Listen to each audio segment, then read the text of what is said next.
હું અગ્નિહોત્રી આત્રેય કુમાર આ અતિરુદ્ર યજ્ઞનો આચાર્ય પદે છું.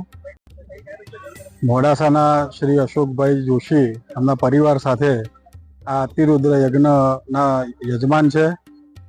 અને આ યજ્ઞની અંદર 175 બ્રાહ્મણો ભારત વર્ષમાંથી બોલાવવામાં આવેલા છે. નાસિકના છે, ગુજરાતના છે, ઓરિસ્સાના છે. ઋગ્વેદ, યજુર્વેદ, સામવેદ અને અથર્વવેદના ચારેય વેદના પંડિતો આ યજ્ઞની અંદર પધાર્યા છે. 11 એક લઘુરુદ્ર હોય એવા 11 લઘુરુદ્ર થાય, ત્યારે એક મહારુદ્ર થાય. એવા 11 મહારુદ્ર થાય ત્યારે એક અતિરુદ્ર થાય. એટલે કાળા તલ અને ઘીની ગુગળની આહુતિ આની અંદર આપવામાં આવે છે. અને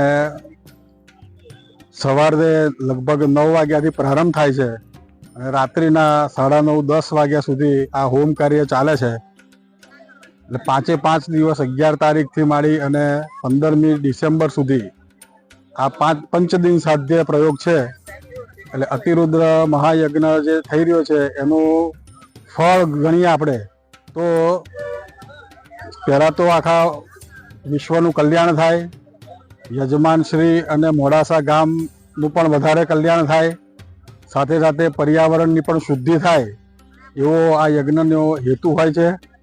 અને જે પણ એમના મનોરથ હોય એ તુરંત ફળદાયી નીવડે એવા સંકલ્પ સાથે અલગ અલગ વિધિ વિધાનથી દરરોજ મહાદેવજીની અલગ અલગ પ્રકારની પૂજાઓ પણ અહીં થઈ રહી છે.